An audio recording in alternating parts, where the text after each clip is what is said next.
السلام عليكم. أنا زين إمام. كل سنة وأنتم طيبين. الله يحفظكم جميعا. ممكن تصريح زين إمام عن مونديال قطر أرجوكم؟ هل صحيح أن زين إمام في قطر؟ من تصريحات نجم تلفزيون الوسيم وتحدثه عن تجربته الرائعة في دولة قطر لمشاهدة المونديال قطر 2022 لصالح دلهي تايمز. الممثل الوسيم بطل مسلسل لأجلك مهما كان زين إمام شارك مؤخرا مع معجبيه زيارته إلى قطر من أجل الاستمتاع بمباريات كأس العالم لسنة 2022. وعندما سأله الصحافي هل استمتعت في دولة قطر وما هي المباراة التي شاهدتها في مونديال قطر 2022 وما هي أكثر مباراة أعجبتك؟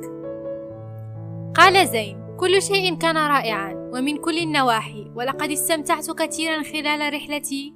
لقد كانت تجربة مميزة للغاية أن أزور دولة عربية. لقد شاهدت عدة مباريات في المونديال، كل شيء كان مدهشا.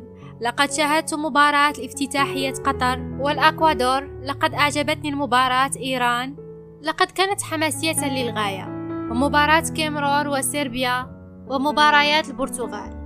ولكن بطبيعة الحال كل مباراة كانت تجربة رائعة. أنا من المعجبين بكريستيانو رونالدو. لقد شاهدت مباراة غانا والبرتغال، كانت جنونية للغاية، شيء مذهل وجميل. ومباراة الأوروغواي عند دخول لويس في الدقائق الأخيرة أصبح اللعب جنونيا. إنه شيء مذهل ومختلف للغاية. وسوف أزور عدة دول عربية وإفريقيا في المستقبل بإذن الله. أخبروني في التعاليق ما هو الفريق الذي تشجعونه في كأس العالم لسنة 2022.